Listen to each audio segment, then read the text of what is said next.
Hello friends, welcome to my YouTube channel. ધોરણ 10 ની અંદર આપણે ચેપ્ટર 5 જે સમાંતર શ્રેણી છે એ જોતા હતા. એની અંદર સ્વાધ્યાય 5.1 આપણે જોઈ ગયા. આજે સ્વાધ્યાય 5.2 જોવાના છે. પરંતુ સ્વાધ્યાય 5.2 સ્ટાર્ટ કરીએ એની પહેલા એમાં જે ઉપયોગી સૂત્રો છે એના વિશેની સમજ મેળવી લઈએ. બરોબર છે? તો સૌથી પહેલા એમાં કે સમાંતર શ્રેણીનું વ્યાપક સ્વરૂપ કેવું હોય? સમાંતર શ્રેણીનું વ્યાપક સ્વરૂપ શું છે?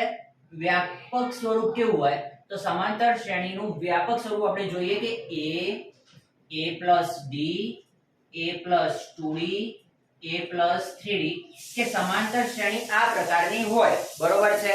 તો હવે ધ્યાન આપો કે શું કહેવા માંગે છે. તો ચલો કે ભાઈ આપણી પાસે આપણે a શું છે, d શું છે એ તો આપણે આગળ જોઈ ગયા કે a એટલે પ્રથમ પદ અને d એટલે તફાવત. બરોબર? હવે જુઓ, સમાંતર શ્રેણીમાં તફાવત કેવો હોય? સરખો હોય. બે પદો વચ્ચેનો ક્રમિક તફાવત કેવો હોય? સરખો હોય. તો હું કહું કે ભાઈ આપણી પાસે કોઈ શ્રેણીનું પ્રથમ પદ 5 છે અને એ શ્રેણીનો તફાવત 2 છે. કેટલો છે? તફાવત 2 છે. તો આપણી સમાંતર શ્રેણી શું બનશે? તો કે જો પ્રથમ પદ a હોય તો પહેલું પદ તો 5 આવી જશે. બીજું પદ કયું થશે? તો a + d એટલે 5 ને 2 7 થશે.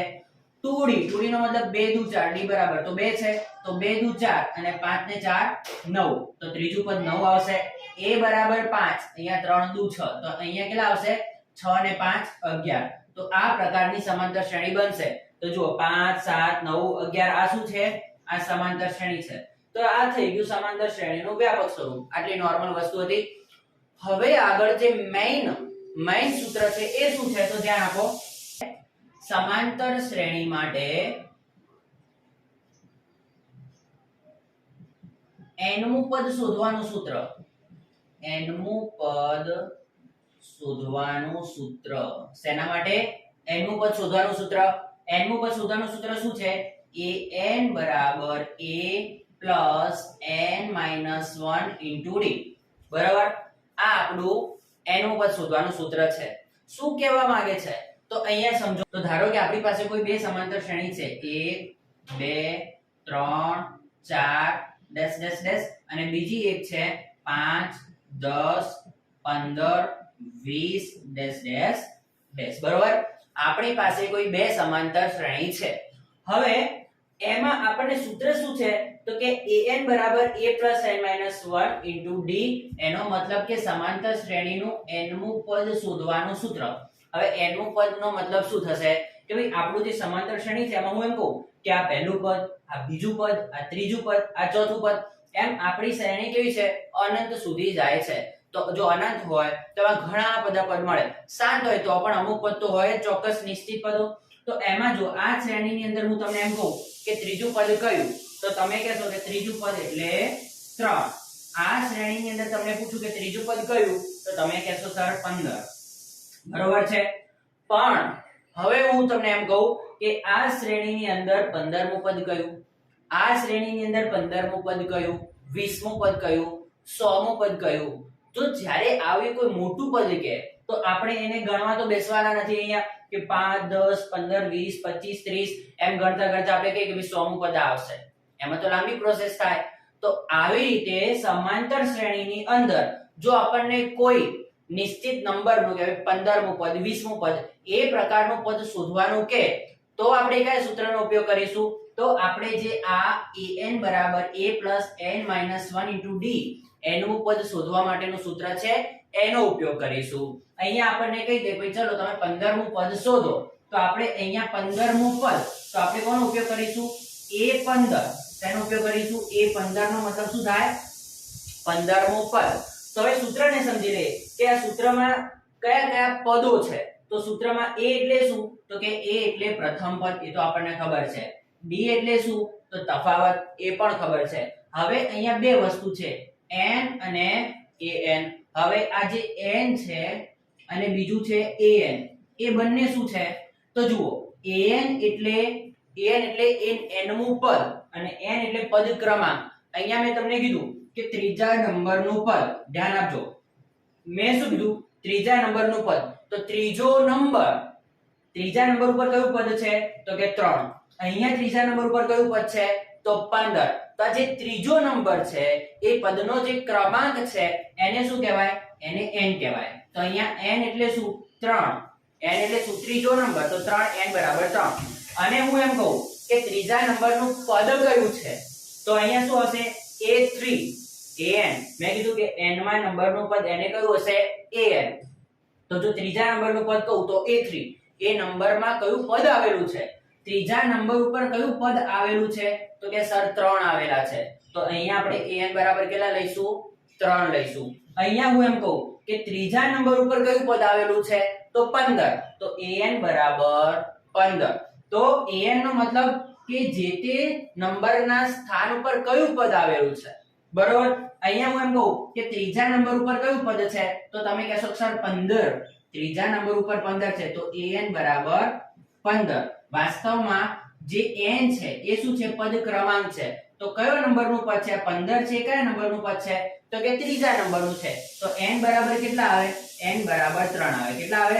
3 જો n બરાબર 3 હોય તો આપણે n બરાબર 3 લઈ શકીએ તો હું અહીં લખી દઉં 3 એનો મતલબ શું થયો a3 નો મતલબ ત્રીજા નંબરનું પદ તો ત્રીજા નંબરનું પદ કોણ છે 15 છે તો an એટલે એ જે નંબરનું પદ હોય હું એમ કહું કે 10મું પદ તો 10 એ શું થઈ ગયો n એનો પદ ક્રમાંક થઈ ગયો અને એ 10મા નંબર ઉપર કયું પદ છે એને શું કહેવાય an કહેવાય આટલે સુધી ખબર પડી ગઈ જેટલી સમજણ પડી એટલી ઠીક છે હજી આપણે એને એક્ઝામ્પલ સાથે સમજીશું એટલે તમારા બધા ડાઉટ ક્લિયર થઈ જશે કમ્પ્લીટ છે હવે એક એક્ઝામ્પલ લઈએ અને સમજીએ કે ભાઈ આ સૂત્ર આપણને કઈ રીતે કામમાં આવે છે પ્લસ જો અત્યારે તમે જોશો હું તમને રકમ આપી દઉં કે a ની કિંમત n ની કિંમત d ની કિંમત આપી દઉં તો તમે ઈઝીલી an ની કિંમત શોધી શકો પરંતુ છતાં પણ જ્યારે તમે એક્ઝામમાં બેસો ટેસ્ટમાં બેસો તો તમે આ જ પ્રકારના દાખલામાં કન્ફ્યુઝ થઈ જશો આ સૂત્રનો ઉપયોગ કરવાનો છે છતાં તમારી ભૂલો પડશે એનું કારણ કે રકમ થોડી કોમ્પ્લિકેટેડ આવે તો તમે ભૂલી જાઓ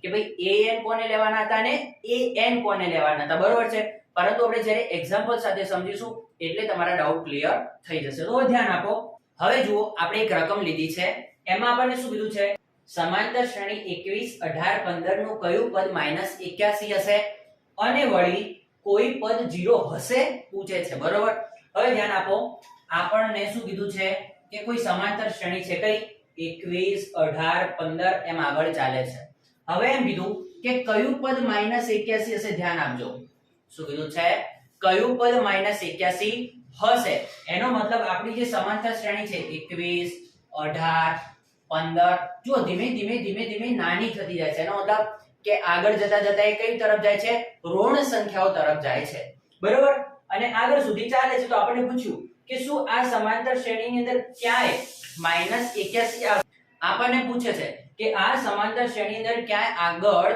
-81 આવશે કે નહીં આવે તો હવે આપણું સૂત્ર શું છે કે an બરાબર a n - 1 * d બરોબર હવે આમાં આપણે કિંમતો મૂકીએ તો જોયું આપણી પાસે a છે તો કે હા સર પ્રથમ પદ આપણી પાસે છે d તફાવત છે તો 18 માંથી 21 બાદ કરીશું તો તફાવત d પણ મળી જશે તો હવે બે વસ્તુ બાકી રહી an અને n તો એમાં an કોણ છે અને n કોણ છે તો પ્રશ્ન શું કીધું છે પ્રશ્ન આપણને કીધું કે -81 હશે કે નહીં હોય તો -81 કાં તો શું હશે a હોય કાં તો an હોય બરોબર હવે તમે કઈ રીતે ઓળખશો કે આ a છે કે a તો એના માટે હવે એક તમને એક રીત શીખવાડીએ એનાથી તમે ઈઝીલી સમજી શકશો કે an કોણ હશે અને n કોણ હશે એને તમે ઈઝીલી ઓળખી શકશો કે આપણા ક્લાસની અંદર સમજો તમે કે ભાઈ 10 બેન્ચીસ છે પહેલી બીજી ત્રીજી ચોથી પાંચમી કેટલી બેન્ચીસ છે 10 બેન્ચીસ છે હવે એની અંદર અલગ અલગ રોલ નંબરના વિદ્યાર્થીઓ બેઠા હોય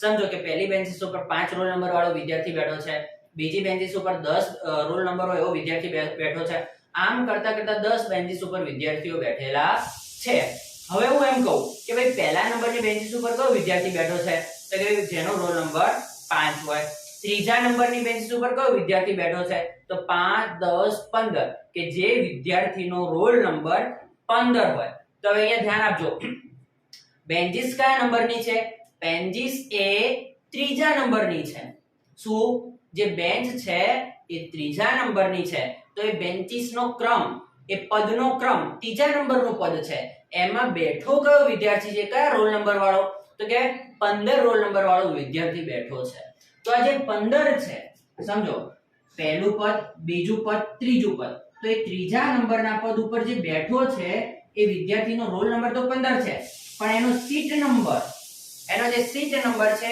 એ તો 3 છે. ખબર પડી? તો આ જે તે પદનો સીટ નંબર હોય, પદ ક્રમાંક હોય, એને n કહેવાય. શું કહેવાય? એને n કહેવાય. અને એના ઉપર જે વ્યક્તિ બેઠો છે અથવા તો જે પદ, શ્રેણીનું જે પદ છે એ કયું છે? એને શું કહેવાય? an કહેવાય. હવે અહીંયા પ્રશ્ન શું કીધો કે કયું પદ -81 હશે? એનો મતલબ કે આ શ્રેણીમાં આગળ ક્યાંક -81 તો આવે જ છે, પણ એ કયા નંબરમાં આવે છે? જેમ કે 21 પહેલા નંબરમાં, 18 બીજા નંબરમાં, 15 ત્રીજા નંબરમાં, એમ આ -81 આ શ્રેણીમાં કયા નંબરમાં આવશે? હવે કયો નંબર, કયા નંબરના પદ ઉપર -81 આવશે? એનો મતલબ આપણને શું શોધવાના કીધા છે? n શોધવાના કીધા છે. એનો મતલબ આપણને an આપી દીધા છે. an કેટલા છે? -81. ક્લિયર છે કે નહીં? તો આપણે કીધું કે ભાઈ આપણી પાસે શું છે? તો આપણને an આપેલા છે. an બરાબર કેટલા છે? -81. કે ભાઈ આ શ્રેણી અંદર કોઈ n મો પદ, આપણને પદ ક્રમાંક તો ખબર નથી, એટલે આપણે કહી દીધું કોઈ n નંબરનો પદ -81 છે. આપણી જોડે પ્રથમ પદ કેટલું છે? 21. અને તફાવત d કેટલો છે? તો જુઓ 18 માંથી 21 બાદ કરવાના છે, તો 18 ઓછા 21. કારણ કે જુઓ આપણને આ શ્રેણી સમાંતર શ્રેણી છે એવું તો કીધેલું જ છે. તો 18 માંથી 21 હશે તો કેટલા આવશે? -3. ઓકે, તો આપણને તફાવત d મળી ગયો. હવે શું કરો? હવે સૂત્રમાં કિંમત મૂકો તો આપણને જવાબ મળી જાય. તો કે હા સર. તો ચલો સૂત્રમાં કિંમત મૂકીએ. તો જુઓ an આપણને આપેલા છે. an કેટલા છે? -81. તો -81 બરાબર a કેટલા છે? a બરાબર 21 પ્લસ n - 1, n આપણી પાસે છે નહીં. તફાવત d કેટલો છે? આપણે સાદું રૂપ આપીએ. હવે સૌથી પહેલા સાદું રૂપ ઇમ્પોર્ટન્ટ છે. સાદું રૂપમાં જરા ભૂલ કરી તો જવાબ ખોટો આવશે. તો સૌથી પહેલા શું કરવાનું? તો સૌથી પહેલા અહીંયા જુઓ આ જે પદો છે તો ગુણાકારમાં છે. આ જે -3 છે આ કૌંસ સાથે શેમાં છે? ગુણાકારમાં છે. બરોબર, એ ધ્યાન રાખજો. તો આ સૌથી પહેલા સરવાળાનું પદ જે 21 જે છે એ સરવાળામાં છે, તો એ કઈ બાજુ આવશે? આ બાજુ ડાબી બાજુ આવશે, તો -21 થઈ જશે. તો -81 ઓછા 21. બરોબર, તો આ બાજુ શું વધ્યું? તો આ બાજુ વધ્યું n - 1 ગુણ્યા -3, કારણ કે d શેમાં છે? d ગુણાકારમાં છે. બરોબર, હવે આ બંને સંખ્યા ઋણ છે તો સરવાળો થશે. 1 ને 1 2 થશે અને 8 ને 2 કેટલા થશે? 10. બંને સંખ્યા ઋણ છે. દરેક વખતે નાનું બેઝિક વસ્તુ શીખવાડવાનું કારણ કે માઈનસ પ્લસ થાય, એ સંખ્યાઓનો સરવાળો થાય. કારણ કે 10મા ધોરણની અંદર પણ ઘણા બધા વિદ્યાર્થીઓનો પાયો કાચો હોય છે. માટે જે આપણું રિઝલ્ટ આવે છે, આ વખતે ગુજરાતનું રિઝલ્ટ 64% આવ્યું, બહુ ઓછું રિઝલ્ટ આવ્યું, કારણ કે ઘણા બધા વિદ્યાર્થીઓનો પાયો કાચો હોય છે. સરવાળા બાદબાકી ગુણાકાર ભાગાકારમાં પણ એમને કચાશ હોતી હોય છે. માટે તમે ધ્યાનથી જોશો તો તમારું એ બધી જે બેઝિક જે વસ્તુ છે કાચી છે એ પણ પાકી થઈ જશે. તો ધ્યાન આપો. બંને સંખ્યા ઋણ છે તો માઈનસ પ્લસ એટલે બંનેનો સરવાળો થાય અને નિશાની કઈ આવે? માઈનસ ની જ આવે. બરોબર, હવે જુઓ આ શું વસ્તુ છે? તો આ ગુણાકારમાં છે. તો જ્યારે આનો કૌંસ છૂટે તો આ બંનેને મળે. અંદર રહેલી કૌંસમાં જેટલી સંખ્યા હોય એને બહારની વસ્તુ મળે. તો -3 n ને પણ મળશે ને -3 1 ને પણ મળે. બરોબર, તો જો અહીંયા શું થશે? બંનેનો સરવાળો એટલે 102. હવે આ જે વસ્તુ છે એ ગુણાકારમાં છે, તો આ -3 ગુણાકારમાં છે, તો એ -3 ગુણાકારમાંથી હું ક્યાં લાવું? ભાગાકારમાં લાવું. તો મને શું મળે? ધ્યાન આપજો. આ બાજુ -102 હતા, તો સામેથી -3 ને ગુણાકારમાંથી ક્યાં લાવીશું? ભાગાકારમાં. બરોબર, ભાગાકારમાં. સોરી,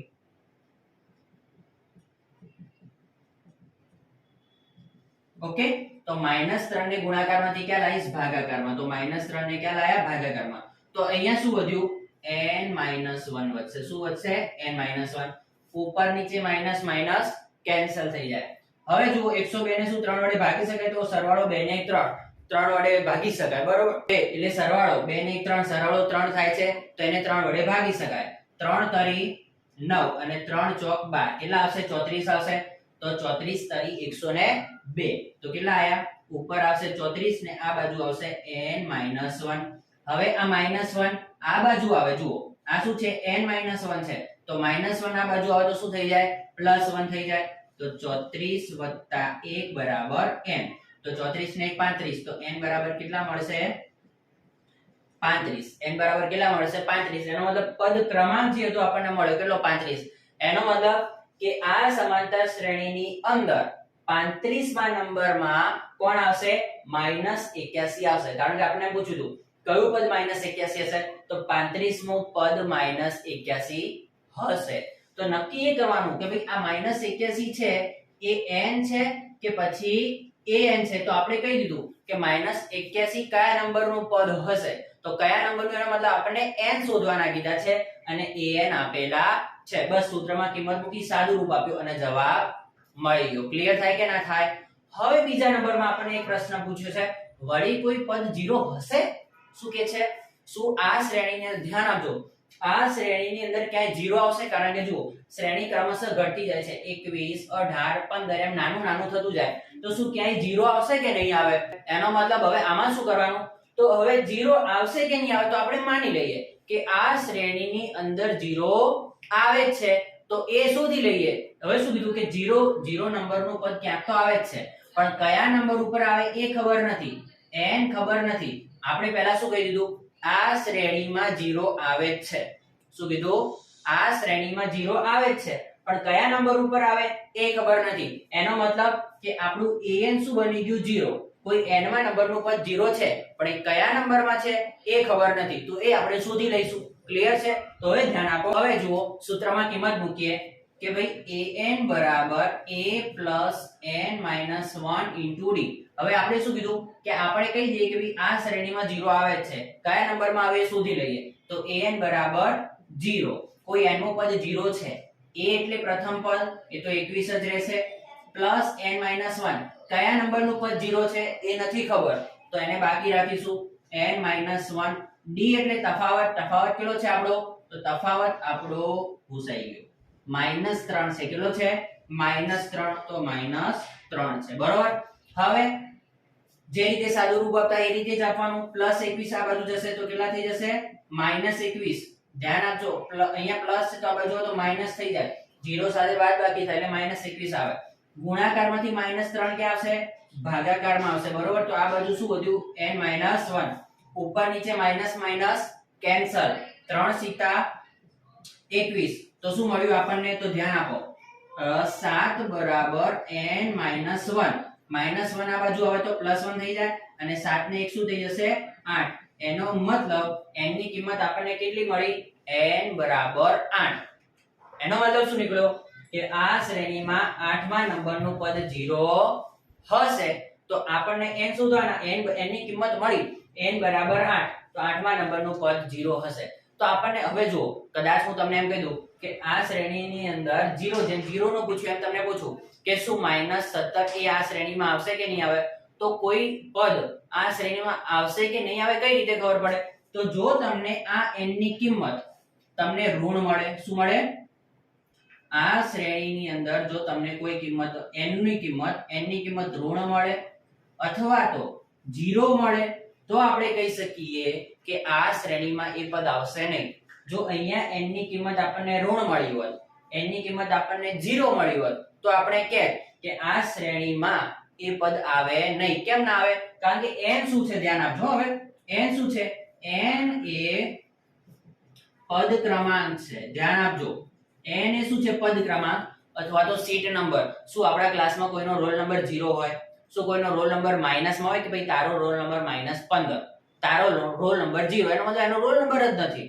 તો આ જે n છે એ આ શ્રેણીનો પદ ક્રમાંક જ છે કે પહેલું પદ બીજું પદ ત્રીજું પદ ચોથું પદ તો આ કદી પદ ક્રમાંક કોઈ દિવસ 0 હોઈ શકે ન હોઈ શકે કારણ કે પદ ક્રમાંક ચાલુ જ ક્યાંથી થાય 1 થી ચાલુ થાય પહેલું પદ બીજું પદ ત્રીજું પદ એટલે 0 તો કોઈ દિવસ પદ ક્રમાંક આવે નહીં બીજી વસ્તુ માઈનસ પદ ક્રમાંક કદી માઈનસ ના હોય તો માઈનસ પણ ના આવે તો જો તમે અહીંયા આપણે સાદુરૂપ આપતા આપણને અહીંયા આની કિંમત n ની કિંમત ઋણ મળી હોત અથવા તો 0 મળી હોત તો આપણે કહી શકીએ કે ભાઈ n બરાબર અહીંયા 0 અથવા ઋણ મળતા હોય તો આપણે કહી શકીએ કે 0 એ આ સમાંતર શ્રેણીનું પદ નથી આ સમાંતર શ્રેણીમાં કોઈ પદ 0 હશે નહીં ક્યારે જ્યારે n ની કિંમત n નું મૂલ્ય આપણને ઋણ અથવા 0 મળ્યું હોત ત્યારે કારણ કે n એ પદ ક્રમાંક છે અને પદ ક્રમાંક ક્યારે 0 હોય 0 અથવા ઋણ હોય નહીં. ઈઝી છે કે નહીં? તો આ વસ્તુ જે બહુ જ ઇમ્પોર્ટન્ટ હતી એ આપણે જોઈ. હવે આપણે જોઈશું સ્વાધ્યાય 5.2.